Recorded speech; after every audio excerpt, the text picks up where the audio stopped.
All right, welcome to the WordPress NYC Meetup. My name is Steve Bruner. I'm your organizer with the largest meetup, WordPress-specific meetup in the world. And thank you very much. It's you guys, thank you. And as you may know, you are the lucky ones who got to attend tonight because there were like 50 people waiting to get in to see this presentation, so we need a bigger room. So the meetup meets once a month, right? The third Tuesday of the month. So what do you do the rest of the month? You work, you do WordPress, you have WordPress questions. That's when you need to go to our community site, which is wpnyc.org or .com. We got the .com last year. Awesome. So in case you didn't notice, this site is not responsive apparently. This little green button there does not look good on an iPad, so we need to find out how to fix that. So we're gonna have Sonia and Jack talk about responsive design. Okay, come on up.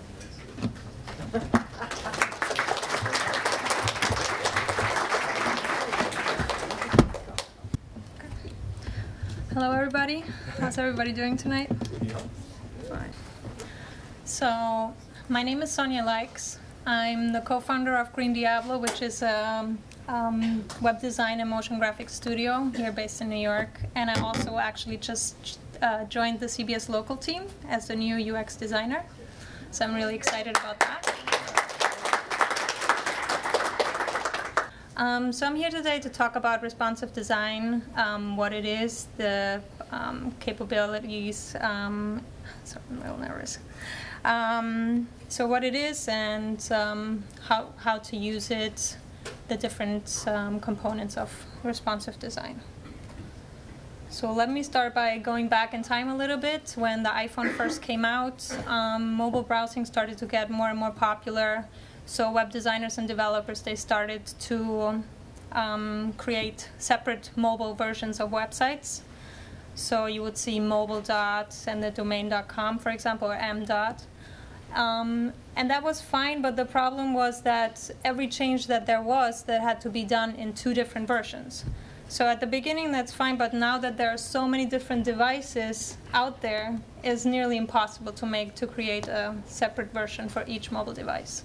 So we had to rethink a concept of doing mobile design differently. So maybe you heard about Ethan Marcotte when you read about responsive design. He basically coined the term responsive design in 2010 when he wrote an article for A List Apart called Responsive Web Design. He also followed up by writing a book with the same name, and I would really recommend to reading that book because it goes into detail about responsive design. It gives great examples, and it's going to go way more in detail that I'm going to be able to do today in this short presentation. So what is responsive design? It's basically a flexible device-independent design for the web. So if you look at this example, basically it's the full site's like crammed on a small screen versus the right where it's optimized for smaller screens. In this, again, just to show you an example, this is our site on different devices, what it looks like on a desktop computer, on an iPad, and on an iPhone. It adapts basically to the screen size. So what are the elements of responsive design? Responsive design is a combination of the flexible grid and CSS3 media queries. So let's look at the flexible grid first. So the flexible grid basically adapts the elements, and it allows the elements of a page to contract and expand depending on the screen size, and basically optimizes it this way for the different viewports of different devices and screens. Here are just a few examples of sites and how they look differently on different screen sizes. You can see some of the elements, they shift around, the width of the elements. It's just a short overview of showing you. How many people here have ever worked with responsive design before? Okay, about half. And who has never even touched responsive site and is a complete beginner in that field? Okay, all right. So responsive design is basically all about the understanding the ratio-based relationship between elements and containers. And there's actually a formula for that. And it's called target divided by context and its result. And that's going to be your formula for everything responsive. And I'm going to walk you through a few steps to show you how it works. So what does that exactly mean, ratio-based relationship between element and container? So let's look at this simple example here. So we would have a container div, which I call wrap here, and it's 960 pixels wide. And then we have two divs inside, a content div and a sidebar, a very generic structure of a website. So if you can see the simple HTML markup on the right, very simple. And then if we use that formula, in this case, our target is basically the content. So we want to know the ratio-based relationship between the content, the context, the target, the context, and its container, the wrap. So we calculate 640 pixels, the target basically, divided by the context, the container, 960 pixels, and we come out with a not so nice number, 0.6666667.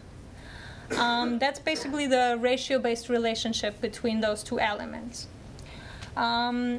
So we just transform that number into a percentage by moving the decimal over 2 points, and we come up with 66.66667%. And I know this is not a very pretty number, but you shouldn't round that number in any way, because the browser is going to be able to calculate and adapt your site better because it can calculate it better. So you just use that number. As you can see in the CSS on the right side, I leave the wrap div as a fixed width of 960 pixels, and then for the content div, I'll just go one further. For the content div, I use, instead of using a fixed pixel width, I use a percentage. So that will allow, if you set it a percentage width, that will allow for the elements to contract and expand depending on the screen sizes. And the same you can do for the sidebar. Okay. So let's change the context.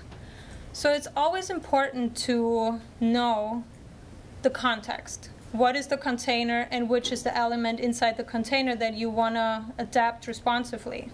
So in this example, we have two divs inside, the left div and the right div, and we want to basically make those two responsive. But the context in this specific case is not the wrap anymore, it's the content div. Does that make sense? Okay.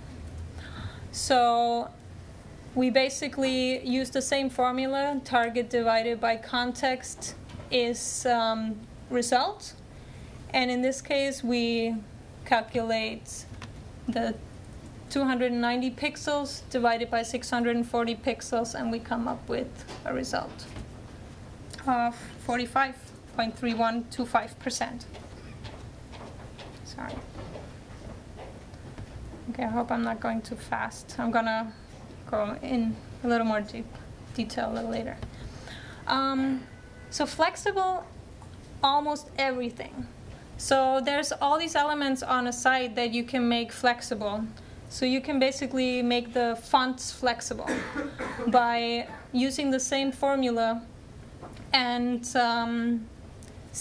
what best practice is usually to set the default font size to 100%, the body font size to 100%, which basically means that the body font size will be determined by the browser or device's default font size. Usually that's about 16 pixels in most browsers. What that means is basically if you look at the same site on different devices, it will actually expand and contract the font size. So it's going to be easy to read the text on a mobile device as well as on a desktop computer, because a lot of times you have the problem, you have these full sites that you look on a mobile device, and you have to zoom in to actually be able to read the screen. But what this does is that it's gonna adapt responsively on your mobile devices as well, or on your handheld devices. So if you use that same formula, you set your font size to 100% in the body CSS class, and then for your H tag, for example, H1, or for your paragraph tag, you can change it accordingly. What you can see on the right side next to the actual font size, the / 28 pixels divided by 16 pixels, that's basically the formula written out, and I always put that behind in the CSS code. So if I ever need to go back later and I want to know what I actually calculated, if I want to change the font size a little larger, what happened? Okay. I know what I calculated. The same goes for the content containers. So if I go in and I initially had a pixel width of 600 pixels, and later on I go in and I say, oh, I need to make it larger or smaller, and I know how much I wanted to make it, so I can recalculate things. So it's always good to have that in the code, just to be able to look back at what you've been calculating. Let's look at flexible images and media, which is really great. So at this example at the bottom, you can see that the actual pictures are gonna expand and contract with being flexible, depending on the device sizes. So what you can do is you just set in your CSS, you set an image to a maximum width of 100%, which means basically, if the screen size is smaller than the actual image size, it's gonna reduce its size, and it's gonna fit the screen. But you also need to set the height to auto, otherwise it's gonna not scale proportionally. It's not gonna be pretty. You can do the same thing for video, object, even iframe. You can do the same thing, and that's gonna make a lot of things much easier for you in your responsive design. So let's look at the power of CSS3 media queries. The thing is that because responsive design is a combination of the flexible grid and CSS3 media queries, the flexible grid doesn't alone do the trick. It can only do so much. It can only contract and expand so much. Because let's say you have a 2-column layout and you squeeze it on a small screen, at some point it's going to be impossible to read both columns. So you will have to be able to wrap a column around and stack them on top of each other to be able to read things properly, be able to see things properly. So that's what CSS3 media queries do. So let's look at what a media query looks like. In this example, it's an iPhone landscape. So it reads add media screen, which is the media type, and the query in this case is maximum device width of 480 pixels. So that's basically what the media query contains of. The media type screen. There's also other media types like print, for example, but what we're going to be working with is just media type screen, and the query maximum device width of 480 pixels. Let's look at a second example. You can also add 2 queries to a media query to narrow down more what you want to filter. So you can have for iPad portrait, for example, add media screen and minimum width of 480 pixels and maximum width of 768. So the minimum width, if you saw before in the prior one, we had maximum device width, and here we have minimum or maximum width. So those are device features. There are several different device features that can be used in media queries. For example, minimum, maximum device width or width, the height, the aspect ratio, resolution, and a few more. So you're going to be able to, if you really want to make things responsive for a specific device, you're going to have several options to choose from to tailor it really to different devices. And So what basically, I mean, just having those media queries by itself are not going to do anything. Basically what the media queries do, they set the conditions. So that's why I call this conditional styling. So you basically use media queries to set your common resolution breakpoints. So let's say you have your website and then you want to make some adjustments or some adjustments to the iPad screens because some elements need to wrap, and then you want another media query for your iPhone or smaller devices. So you can use those media queries to set those conditions. And what it basically does is once a user views your site, what the media query asks is, first, is this device a screen media type? If yes, is this device a certain screen size? If you set the screen size to a maximum width of 480 pixels, it asks, is this device 480 pixels or smaller? If those conditions are met, then serve certain styles. And here, for example, you can see an example of media query in combination with CSS. So you basically have your media query, and then you set your styles, just your regular CSS styles, and you can set anything within that media query, and those styles only are effective if those conditions are met. So you have, in this case, I want to wrap the sidebar around. So for smaller screen sizes, a lot of times it makes sense to stack elements on top of each other instead of having them squeezed on the small screen. So you can set your sidebar and your content to 100% width. And so they're going to fill up the whole width and they're going to wrap on top of each other. This is a very, very simple example. There's almost no limit to what you can do with this to really drill down to small elements, but it's always good to start with your containers, with your larger elements, and then drill it down to font sizes and certain elements on the site. So I know at the beginning it seems very overwhelming, responsive design. There's a lot going on, a lot of people talking about it, there's so much to read about it. I would just suggest to start small. If you're a newbie to responsive design, maybe look for a responsive theme, think about use one and see how they do it, then play with it. I use Genesis by StudioPress for most of, or we use Genesis for most of our client work.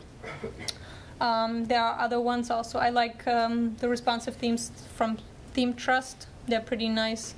They're premium theme as well. And then the WordPress repository has a lot of free responsive themes on there as well. I haven't used any of those themes, but I'm sure there are a lot of nice themes out there as well.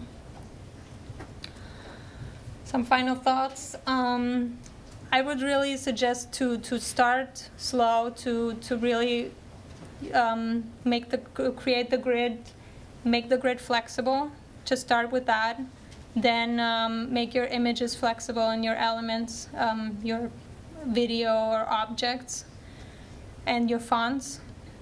And then add maybe one media query or two media queries to start with. Really just start with the larger containers, the larger elements on the site, and not to go into too much detail at the beginning. And then just drill it down, focus on the details. What's very important, and that was really something that I had to learn a little bit the hard way, because at the beginning I would go into too much detail and I would really have a problem with the bigger picture. So what's important is to not promise or expect that the responsive design is going to look pixel perfect on every screen size, because while it's adapting, it's always going to wrap a little bit unpleasant. Obviously, with those media queries, you can really get it to the point where it's going to look as good as you want it to look. But like I said, It's all about the user experience and making it as readable, as pleasant for the user. So that's why responsive design is so important. And definitely have fun with it. If we have, I don't know how much time we have. Any questions? No, but okay. So what I did is I posted some resources on our site last night because I wasn't sure if I'm going to have time to go over those. There are really a lot of really good tools and resources out there, especially for testing responsive design. Responsinator is one of them, where you can basically, maybe I can pull it up in a second while I take the questions, where you can basically look up any URL and you could test it in the different screen sizes, which makes it really nice for testing for different resolution breakpoints. So I hope I wasn't too fast. I know it's a lot to cover. I would really just suggest, if you want to go more in detail, to get some books and really also read into it more. I mean, there's a lot of posts out there as well. Okay. Thank you. Any questions? Yeah. Question. How do you use StudioPress, the Genesis framework, for responsive design? How do you do Sure. that? The question was how to use Genesis, the StudioPress themes for responsive design. So basically, the Genesis framework itself is already responsive, and they just redesigned most of their themes responsive. So, and I know they're gonna do all of them. If you already have a responsive theme from them, unless you upgrade it, it's not going to be responsive by itself. So you would have to add responsiveness to the theme. Right there. For your grid systems and prototyping, do you use any like 960JS or any of those grid systems? I personally don't. Did everyone hear the question? For my grids, if I use any tools like 960 grid system to create the grids, I personally don't. I know there's a lot of tools like that out there. So, and that's my question. Sure. Along with that, so for prototyping for clients, like, do you do wireframes first, and then like to figure out how it's going to look and show it to them, or do you not do that? I do some wireframes.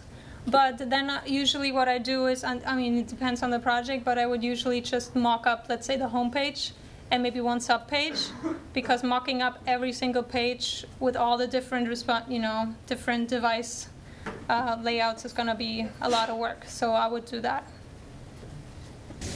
Yeah, right there.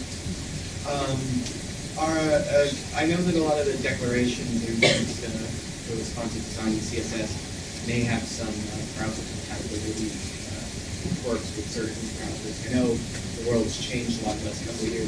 Are there any specific guidelines with using this particular set of commands in terms of browser compatibility and bug fixing those browsers that are non-compliant browsers?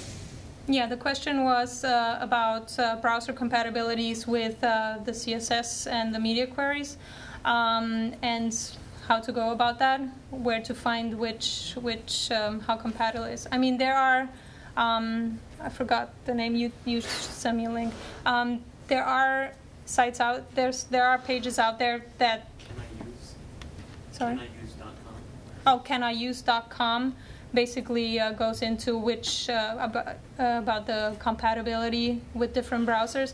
But then also just generally all CSS compatibilities is going to apply as well to the media queries as they do outside the media query. So just go about that. There's also a really, I'm going to post that on my site as well. I forgot about that. ResponsiveJS. That's the great kind of popular JavaScript library that will help with responsive down to IE6. Okay, great. Great.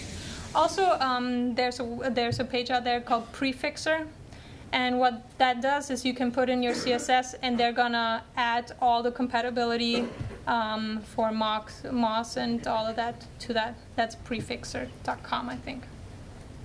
What else? Any other questions? Yes, in the back.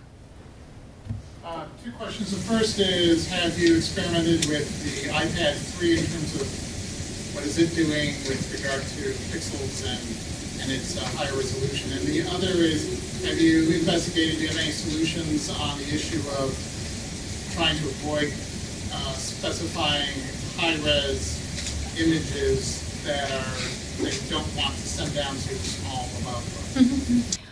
The question was two parts. One, if I have optimized specifically for the new iPad with the Retina screen and the high resolution display. And the second one, well, let me just start with that one.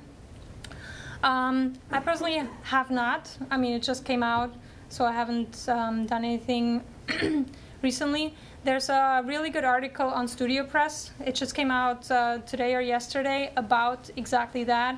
And they approach it that they basically try and use icons instead of pixel images for like buttons or not buttons, sorry, for like logo or smaller pictograms on the site.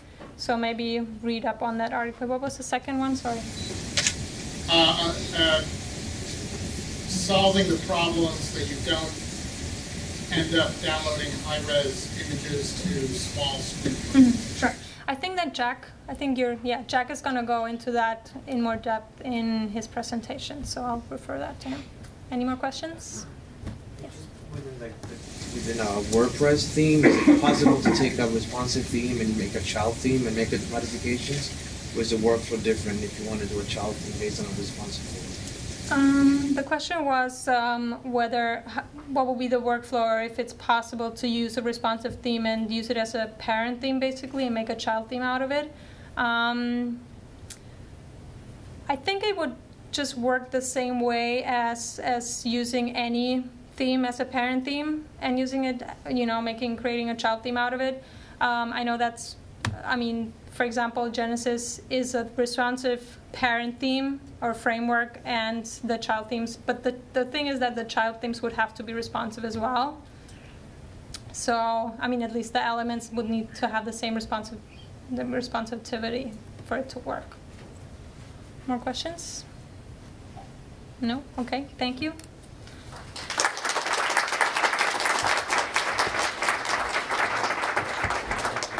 Thank you, Sonia. All right, next up is Jack. He's going to talk to you a little bit more about responsive design.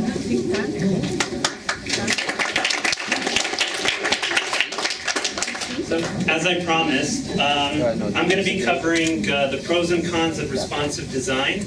Then I'm going to jump into talk a little bit about progressive enhancement versus graceful degradation. And finally, I'm going to give the 10 commandments of implementing an adaptive theme in WordPress. I'm talking less on the technical side. I'm going to be talking a little bit more about the theory behind developing. But before I start, I really just want to say that I'm really, truly grateful to be here, to be sharing the stage with such a rock star. Sonia, that was an awesome presentation. And to be at this venue.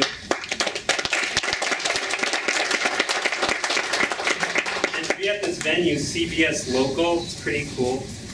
But most importantly, WordPress NYC. I'm new to the city, and maybe you guys are a little jaded to being in New York, but some of the top people in the world are here, and like right here in this room as well. So thank you, and thank you, Steve, for this opportunity to share my thoughts on responsive web design. So I'm going to jump in. Hi, I'm Jack. I build web stuff. Just 1 minute about me. I've been building websites since I was in high school in the 90s. I have a degree in philosophy. I thought it would be fun to learn some other things, but okay, what do you do with a degree in philosophy? My claim to fame is I got to build a plugin live in front of a live audience with Matt Mullenweg in the audience. That was pretty scary. So just under 2 years ago, Ethan Marcotte coined the phrase responsive web design, and since then it's been rocking the web community, and there's been a lot of discussion about it. And Sonia just showed us how awesome it really is. Well, I want to ask, what could possibly be wrong with responsive web design? In order to prepare for this, I dug to find whatever criticisms I could find. And frankly, I was disappointed because basically I'd say 90% of the criticisms were excuses because people were not doing things right, and some people were being lazy, and then they were wondering why their theme wasn't working well. And so I'm going to go through the top 5 excuses that I found. There are a few cases where you don't want to use responsive web design, but for the most part, I'm going to just try to knock these down. Excuse number 1, it takes too long to build. Well, if you compare building a responsive web theme against building a regular desktop theme, yeah, it'll take a little bit longer.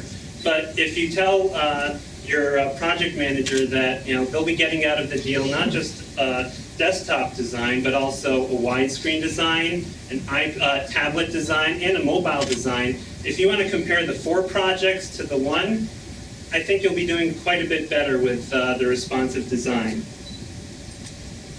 Excuse number 2, it takes too long to load.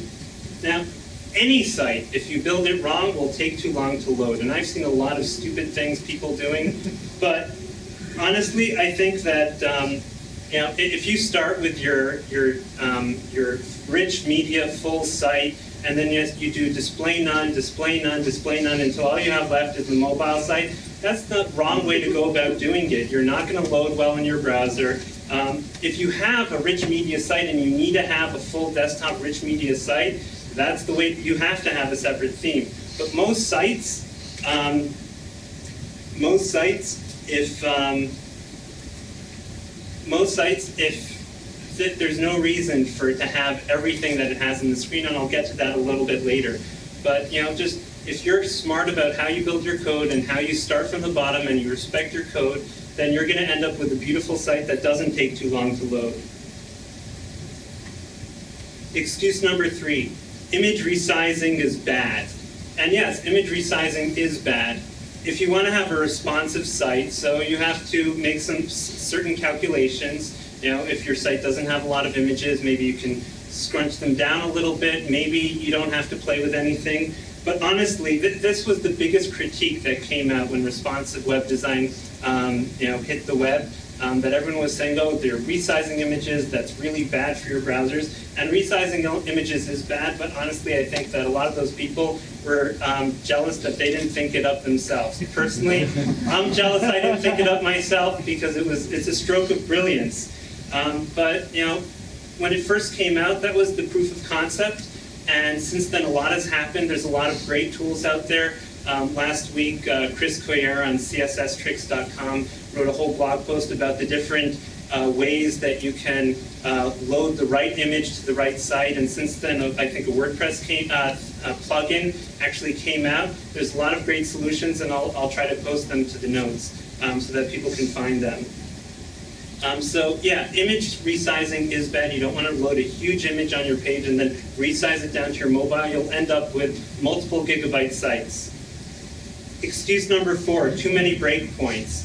If you design per device, you will have too many breakpoints, whether you have a responsive theme or whether you're building a theme for every single device. So you don't want to build your site for each and every breakpoint. And by breakpoint, I mean, one for the widescreen, one for the desktop theme, one for the tablet, one for the mobile. You don't want to have, because Android has, I think, something like over 200 plus image screen sizes, and if you try to design for each and every one, you're not going to do it. But you're not going to do it without a responsive theme either.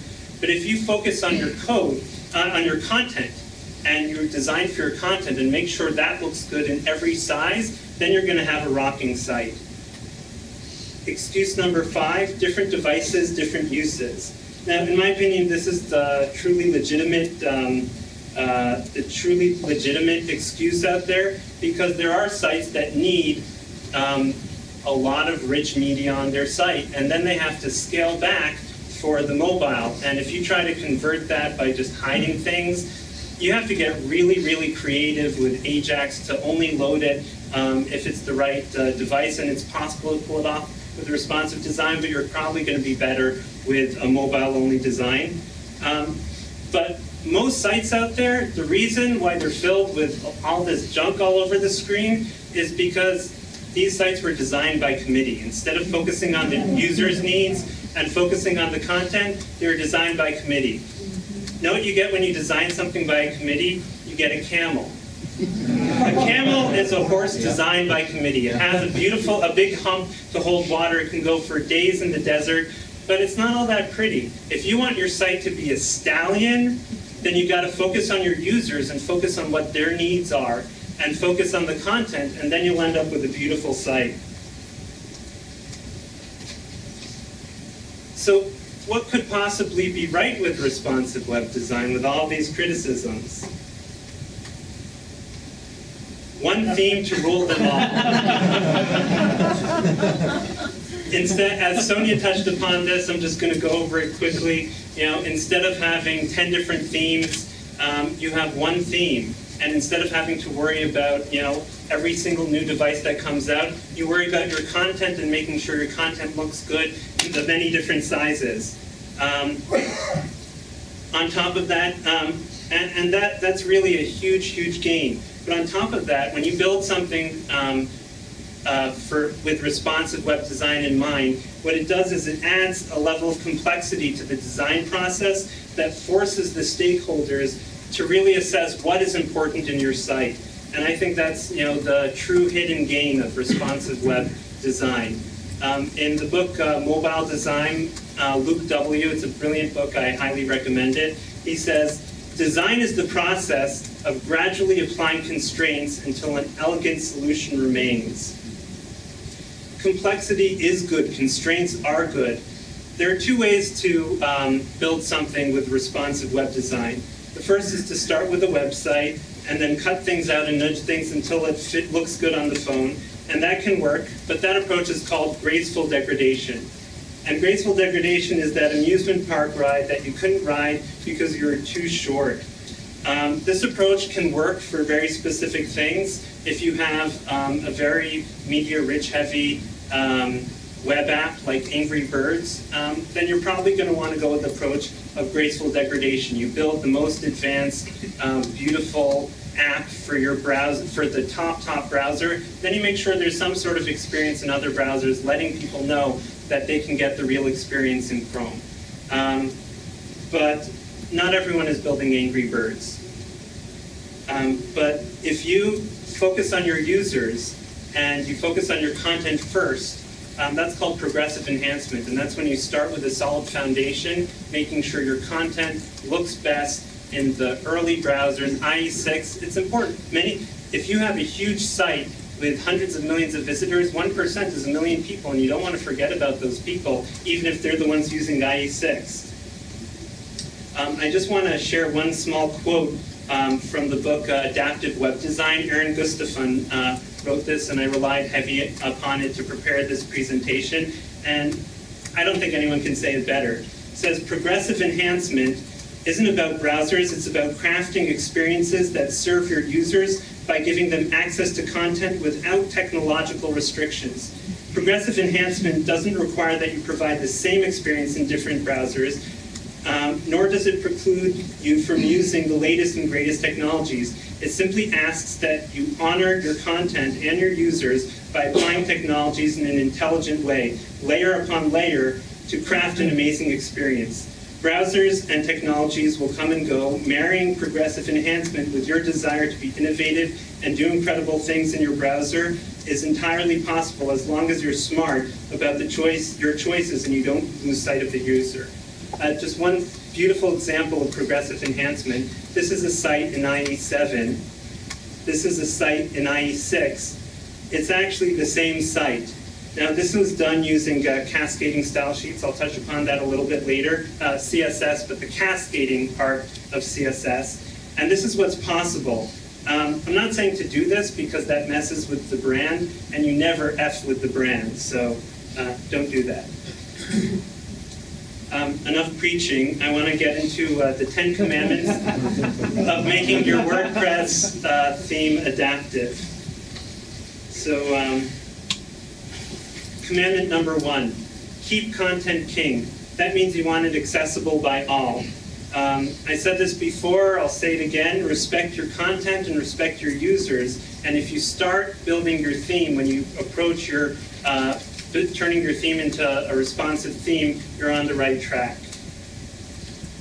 Commandment number 2, think mobile. Don't design the camel. You start with a minimum viable product, and then you may need to pad it up a bit, but you'll be making the most important people happy, and that's your users. And inevitably, without the users, you're not going to get your paycheck either. So you have to remind the project managers that these are the people we have to be thinking about. Commandment number 3, be progressive. Start with a proper foundation. Progressive enhancement doesn't mean that you have to provide the same experience for everything, as I said before, but make sure there is an experience to begin with. Commandment number 4, be semantic. If your code is not semantic, it's bad for SEO, it's bad for your theme. W3C has this wonderful markup tool, markup validator. It's I'll also post that link. It's validator.w3.org. Use it. It'll help you catch all the glaring errors. Commandment number 5. Labeling isn't just a nice suggestion. Use IDs, classification, microformats. Now HTML5 supports ARIA. Search engine crawlers will understand your site better if you label everything clearly. Everyone talks about with SEO you have to have keywords, keywords, keywords. But if you don't label where your content is, you're losing out on your keywords as well. So make sure that you label things properly. But on top of that, as I said before, with sites that are in the hundreds of millions, even if 1% can't see and they have to listen to your site, try listening to how your site sounds like in an audio browser. You'll be surprised, and there's a lot you can do for that. In 2006, Target was sued because they didn't do what they should have been doing in the first place, and they ended up settling for $6 million. $6 million. Commandment number 6, C is for cascade. That Zen Garden example that I showed before of the 2 sites that was the same site in 2 different browsers, that was done using cascading, the cascading part in cascading style sheets, CSS. The way that works is pretty simple. If CSS is very forgiving, if it doesn't understand something, it just moves on to the next thing. So it's very important to make sure that if you use the advanced features of CSS3, you also have fallbacks. Also, there are some cool tricks that you can hide entire pieces of code because IE8 and IE7 and below, they don't understand media queries. So you can hide entire pieces of code in media queries. Or if you add a selector at the beginning of the row that the browser doesn't understand, it'll skip the entire row. I once lost several hours trying to figure out why the design wasn't working because I had that one selector that just wasn't working. Commandment number 7, hide advanced CSS from old browsers. This is for when cascading just doesn't cut it. There are some older browsers that think they understand some of the properties, and they don't. And so it's important that some of them you have to hide. Commandment number 8, all JavaScript must be unobtrusive. The C in JavaScript does not stand for cascade. JavaScript is a wonderful tool, and more people are building web apps with it, and it's wonderful because it takes a huge load off the servers. Browsers are much more capable. You can do a lot with JavaScript. However, JavaScript is not fault tolerant, which means your entire site will break if there's one bad line of code or if there's an extra comma somewhere. So you can, and if you don't have your content accessible without JavaScript, then you can end up having to do what happened to the Gawker network, where what they launched with this big, beautiful Ajax network, the site, and the pages came up blank because there is, one rogue line of code. Commandment number 9, update your scripts. There's a reason why updates come out. Google Maps recently, Google Maps came out with version 3 of their maps, and one of the clients I was working with, they were trying to figure out why their maps stopped working, and it's because they didn't upgrade it. So it's important to keep on top of things, but not just that. You're losing a lot of important enhancements. When jQuery comes out with new updates, it's because there's enhancements that will speed up your site, and there's cross-browser compatibilities that they add. So if you keep on top of your scripts, you'll be gaining quite a bit. Commandment number 10, optimize your assets. These are the low-hanging fruit that too many people ignore. Very simple things like loading the right image size. Don't have a huge 3 gigabyte image to show up as 600 pixels. That'll slow down everything. Minify your CSS and JavaScript and gzip it. Then there's more advanced things you can do. Look up Nicole Sullivan on object-oriented CSS. These are all wonderful things that you can do to make sure your theme is adaptive. Now, you want to make your website rocking so that it'll look good in all the latest browsers and it'll scale and look great. Remember, real responsive web design is really about two things. Respect your users and respect your content. And if you do that, you're going to have a beautiful site. And don't forget what it was like when you were a kid and your parents brought you to that amusement park and you saw that really awesome ride, but you had to be this tall to get in and you're that short. Think about that when you're building your website, and it's going to be rocking. So again, thank you so much for having me here. Any questions?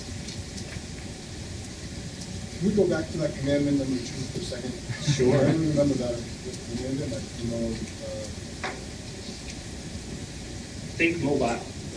Okay, so is the idea to start out with a theme that looks good for a mobile site and then build upwards? So the idea of that is when you're setting out to design your site, before you even get to choosing a theme, you want to start with, when you're assessing what should be on your site and what should be visible, what should be accessible, and how it should be accessible, you think about the mobile first, because there's so many limitations on the mobile.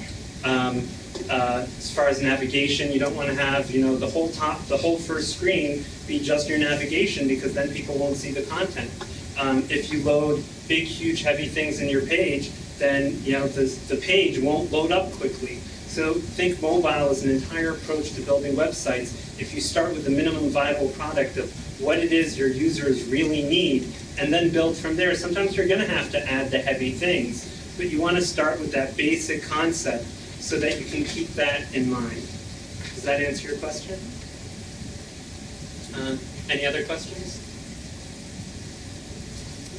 What's a good mobile WordPress site? A good mobile WordPress site. There's a lot of cool responsive sites that came out there, adaptive websites that came out. I would say CSS Tricks is pretty cool. How it loads in mobile. It's very slick. It's very fast. Smashing Magazine. Check them out. Just 2 days ago, we had an article on responsive with WordPress. Yep. It was a great article. You should read it. Did you hear that? A couple days ago, Smashing Magazine came out with a whole article about responsive WordPress. Any other questions? Yes. Yes, my name is.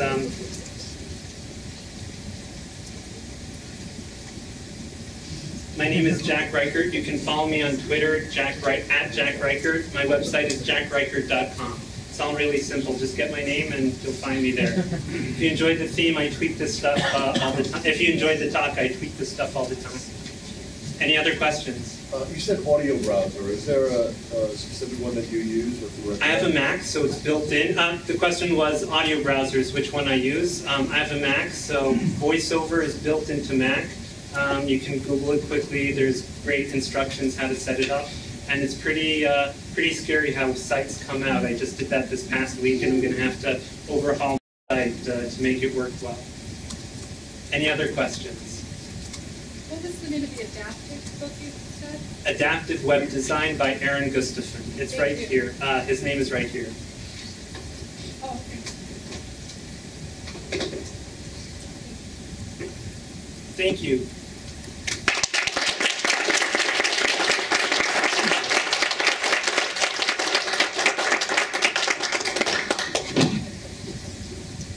We're here. Yeah. My question might be a bit elementary for the group. I've been asked by a friend to design a site in WordPress, and I was just looking to make it easy and quick and just pick a theme and do minimal CSS fiddling. So I just want to know what would be a good And what would be a good one to use? Something like StudioPress, which Sonia recommended, is a really nice, solid framework. This is a nice, solid framework. There's a lot of themes that you could choose from. A lot of child themes you could choose from, so it works really well. If you're looking for something simple, you can do, but this is a good theme framework, but you can go to WordPress.org as well and find some themes. Okay? Is the StudioPress MU capable? MU capable, it doesn't matter. Yeah, it doesn't matter if it's multi-site or regular site. Everything really should work. Yeah. There's also a plugin called the DIV Layer Editor, and you can search for it in the WordPress repository, DIV Layer Editor. I actually developed the plugin, and it lets you make small edits to like the CSS of the... what's it called? DIV Layer Editor, 3 words. Div layer, yeah. Oh, div layer. Got div layer. I just spelled it out. Yeah, that's it. And it actually, when you add it, you're able to enable it from the front end of your website and click anywhere on the website and then make CSS edits to what you clicked on. And then press save, and it saves them as child themes.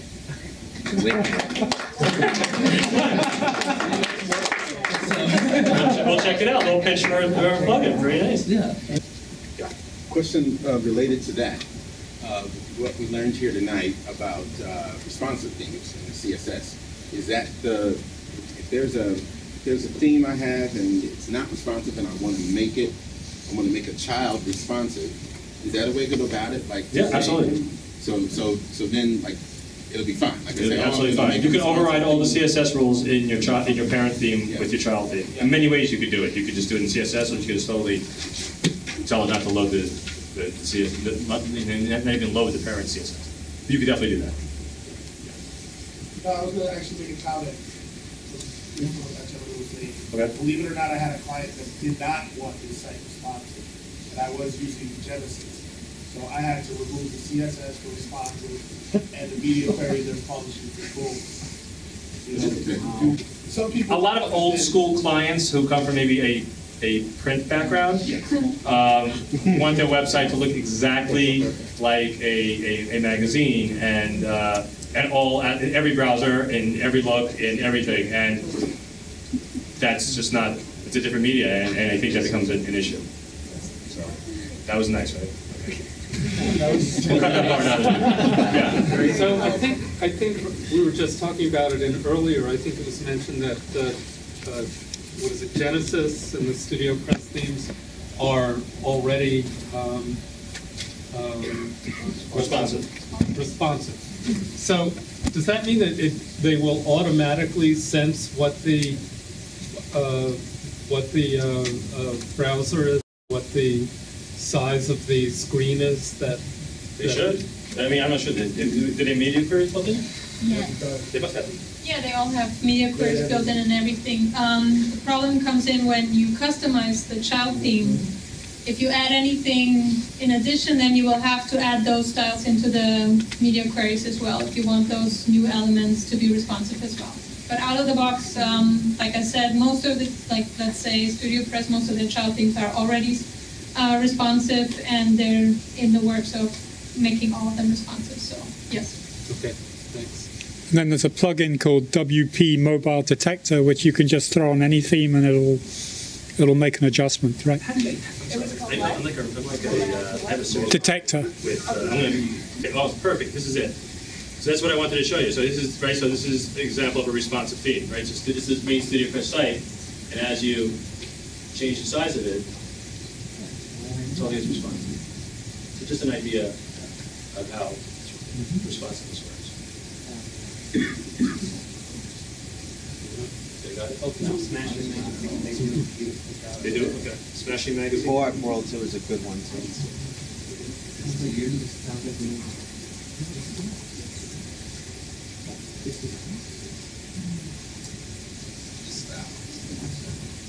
It is already the iPad because of the projected. Oh, it's the iPad view, got it. Oh, yes.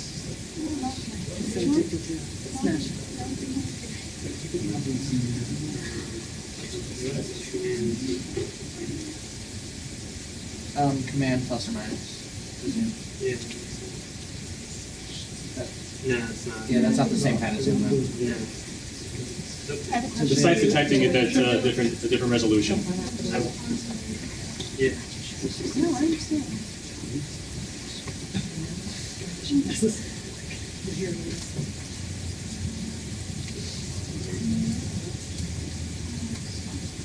So what you can do is, I put all those resources on our site. This is one of the responsonators, so you just put in your website here, like smashingmagazine.com. Click go, and then it's gonna. And then you basically see on all different screen sizes what is going to look like. And you can as well.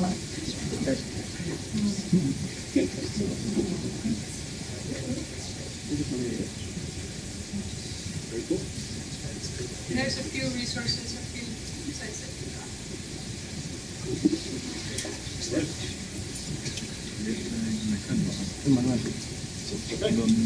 Any other questions? Yes. It may be a stupid question, I'm sorry.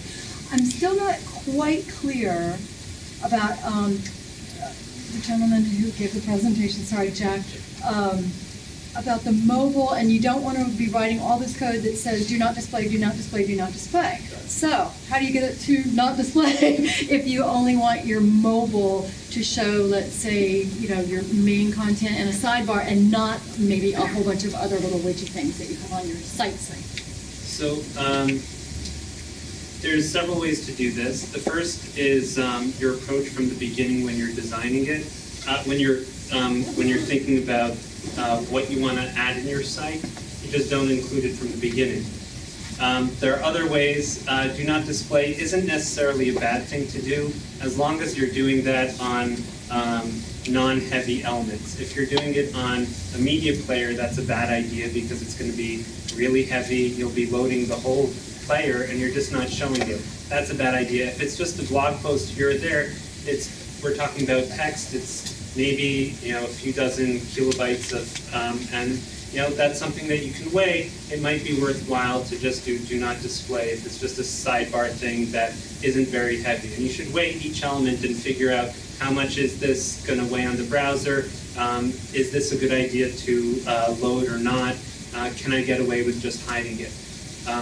The other thing you can do, the other two ways to do it would be either via AJAX, where as this page is loading, you send information back to the server and tell it what you're going to load on the page and what you're not going to load on the page. And the other would be, even before the page starts loading, you sniff out the user agent.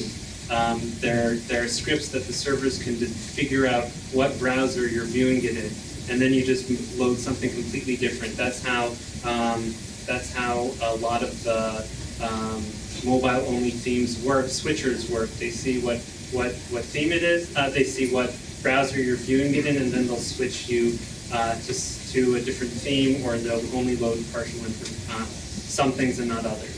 So isn't that pretty easy? It sounds to me like all you really need is just yet another domain name, Moby, and having sort of just a real stripped down site out there that you can do it. That was what we talked about 2 months ago. Find the video. But what you lose out when you do that is you have two themes you have to update, and when you want to make a tablet theme, you have to have 3, and if you have a widescreen theme, that's 4, and the numbers keep growing with each device you come out with.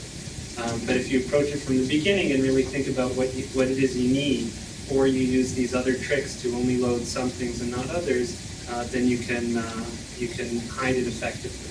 Also, display none isn't necessarily bad. You just have to think really carefully about whether it's worthwhile. When you're saying sniffing things out, not the AJAX, but after that, what is that? Is it JavaScript or? I'm most familiar with PHP. How this works with PHP, you get variables of, about the browser that is loading. And so you would use those variables and check to see what browser is loading, and then you can decide. And that PHP is part of your theme? Yeah, that would be part of it. Where do you it's not a plugin, where do you get the scripts? Where do you point you to a resource for that? I learned everything I know from Google. There's a pretty basic variable in PHP that is essentially like browser agent or something like that. I don't know exactly, but it's pretty easy to say if user agent is this, display this style.css or use this index.php file. Or just skip over this part of your theme. Yeah. Oh, okay. Can it skip like an entire div? Well, sure, because this is all happening server side. So you can, comment out a whole area, condition out a whole area of your theme, and then it just won't load it because that's the mobile. Yeah, I like that. Any other questions, WordPress or not related? Actually, I do have a question.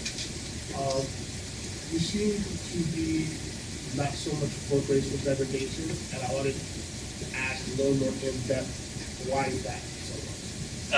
Because I know a lot of people, primarily for the web, a lot of people work from the bottom down. And I know like people like Andy Clark and his hardcore web design book sort of talk the opposite the way there are other designers who always sort of talk from the top down. I just wanted to know your thoughts. I've just seen too often people start with the approach of let's do the coolest thing first, and then we'll make sure there's some sort of experience for everyone else. And I find it's possible to do it right, but people rarely do. And it's a lot easier from your approach if you start thinking about, okay, what's most important for our users to see. Let's make sure that's viewable everywhere. And then let's slowly build the pieces on top of that. You can come out with the exact same solution in the end, but it's an approach to how it's how you approach it. All right, so this is something I used recently. Detect mobile browsers. .mobi. Right, so this is the site. So really, it's as easy as this. It's as easy as downloading the file, putting in your theme, and typing and requiring it, so including it in your theme, and then adding a new instance of it. So when you do this, the function actually checks all these browsers and it returns it. And you can, if you really want to, you can just configure it this way, treat iPhones like mobile devices, blah, blah, blah. I don't know, I never used these config things, but you can, I guess. And then, I did, but pretty much, it was a while ago when I used it, but I pretty much said it was a mobile device to include a separate file or exclude a different file.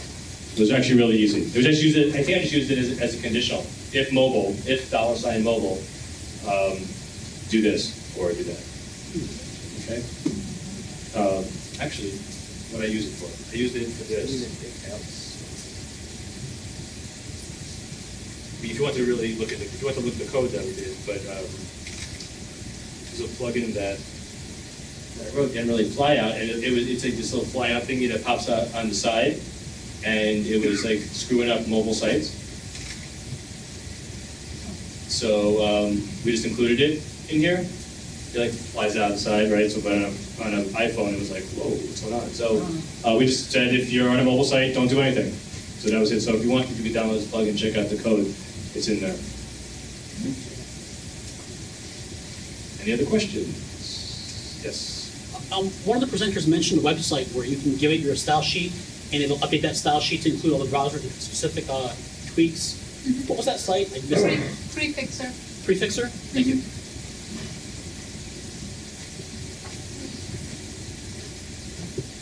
It's actually written by Jeffrey Way, who presented here as well, and we'll present it again later this year.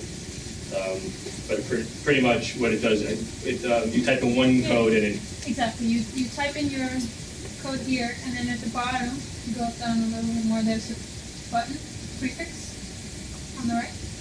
Oh, that. And then just click that button, and it's gonna add all. Another good one is CSS 3 cookies.